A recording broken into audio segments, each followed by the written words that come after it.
Now I'd like to pass the floor, or probably to the screen, to Kateryna Botanova, who is a cultural analyst, but Kateryna also has very, very extensive, I believe, experience of culture management. Kateryna was director of Ukraine's Center of Modern Art, and I remember there were a lot of conflicts around, a lot of controversies, I would say, around some exhibitions. I believe that there are less controversies now in Basel where she works, but still I believe that Kateryna encounters all kinds of these problems, and maybe would share some experience with some views with us tonight. Kateryna, you're welcome. Thank you, Mykola, for passing this screen to me. I pick up the screen, and I will also happily pick up on this notion that Katlin just shared about literally, what was it, 15 years ago when the first book of Harry Potter was published, right? It was something around 15 years ago. And yeah, it really was quite an outstanding thing that one of the main characters was a girl, not a woman, a girl. And I think it's important to remind ourselves nowadays how certain things were surprising just basically very recent time ago. How certain social norms and public norms are changing fast, but on the other hand, not fast enough. Because today, for example, we're having a huge debate with my son, who is 14 years old, who, some time ago read the whole Harry Potter, about whether it's acceptable and whether it's just and whether it's sort of balanced to introduce female characters and people of color into computer games that simulate historical events. So that's the level of discussion we're having nowadays. On the other hand, after the recent election, a Swiss parliament for the first time has equal number of women, which is like, okay, we're in 2020, in a democratic country for the first time, there's a huge success that there are enough women in the parliament. Why I'm talking about this now, because I think it's very easy to be swapped into the sort of a dark side or the backside of the notion of cancel culture. But for me, it's still very important to go back to the core, what the phenomenon of cancel culture is about, because this is a horizontal and emancipatory movement, right? This is a movement, or actually movements, that are being led by, being driven by inclusivity and the search for equality, for seeing something which was previously unseen, for giving a stage, for giving a voice to different groups of different peoples that didn't have this voice before. They are there to push the public norms where institutions are not picking up yet. So it's people who are pushing and fighting for certain change. So basically, we're talking about re-evaluation and redistribution of power. And by this, paying attention on to who has this power and who holds this power, what kind of groups based on race, based on gender, based on level of income or financial powers, ethnic groups, who holds the power, and how is it possible to spread, to sort of have this power more equally. But sort of this is the story behind cancel culture mostly in the West.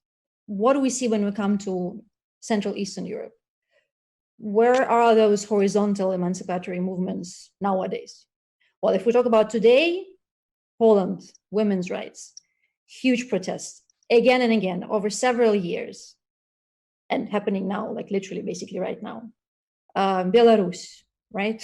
Free and fair elections. We're fighting for free and fair elections today, having people in prison, having people, disappearing, having people tortured.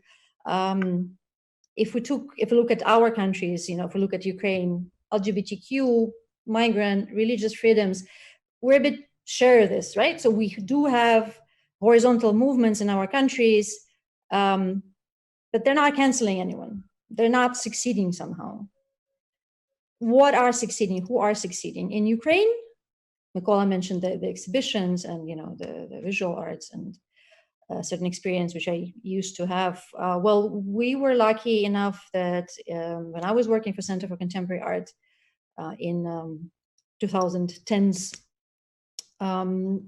we didn't have that many events or positions where we had to face real violence, but I have quite a lot of colleagues in different art fields in Ukraine who faced very real violence, some of that some years ago and some of that just recently. What are we talking about?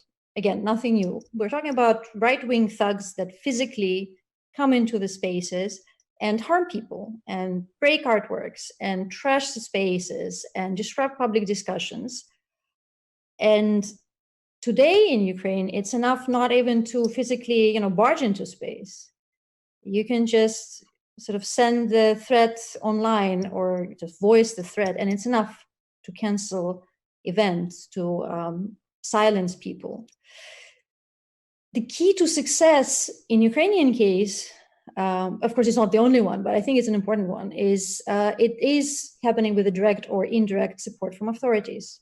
It's either police, which is not interfering, or kind of prosecution, which doesn't pick up on the case, or often, unfortunately, it is quite a direct connection to the weaponized groups connected to our eternal, seems to be so, Minister of Interior. Very concrete, unfortunately, I think, example of such a case is what happened to PEN Ukraine just this spring, and Nicola can maybe tell more about it, when there was a plan to have a discussion about the cultural cooperation or cultural relations or possibility of cultural cooperation with Russia, between Ukraine and Russia. And it was canceled literally the last moment, I think the day before or something, because of the threats of the right-wing activists, then joined by right-wing groups, and then supported by quite conservative, or we can say maybe careful, members of Ukrainian cultural community. What do those cases have in common, those stories? For me, it's important to underline that we're talking about not widening the space, right, but narrowing the space of discussion, not including people, but excluding people, not introducing the dispowered groups or the dispowered voices, but basically hijacking a public domain for the interests of very certain groups having a physical or symbolic power. So I think it's important to say that we're not talking about cancel culture here. And maybe it's important to distinguish and really call the phenomena the right names. We're talking about the conservative turn. And this brings Ukraine closer to the colleagues from Central Eastern Europe. And I'm definitely not happy about it. I think we're not all happy about it. One important sort of moment for me also is that what the cancel culture is about is connecting, is building links between political and symbolic power and financial capital. And what happens in Ukraine is basically disconnecting the symbolic power and economic power. And this allows the current authorities, for example, the authorities that are in Ukraine in the last year, allows enormous abuse of power, as long as symbolic power is either not really cared about or is played on the stronger side. So to cut the long story short, because I can definitely talk more about it, I do think that in Ukraine, we need more of a cancel culture. We really, really need more attention to those groups who have power and to the way how this power is being executed and who, why, and in which way is being excluded from having any access to power, to having access to having a voice being heard.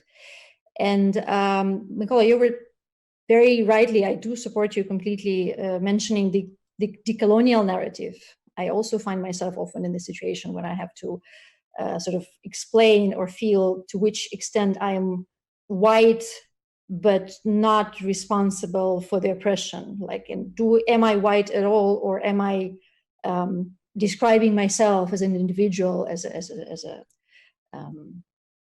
I don't know, cultural activist? Do I describe myself in a different way? But I do think that if we in Central Eastern Europe want to make our decolonial narratives heard more, if we want to be the different kind of white people, not the oppressive ones, not the ones responsible for atrocities, I think we should stop behaving like ones. Thank you.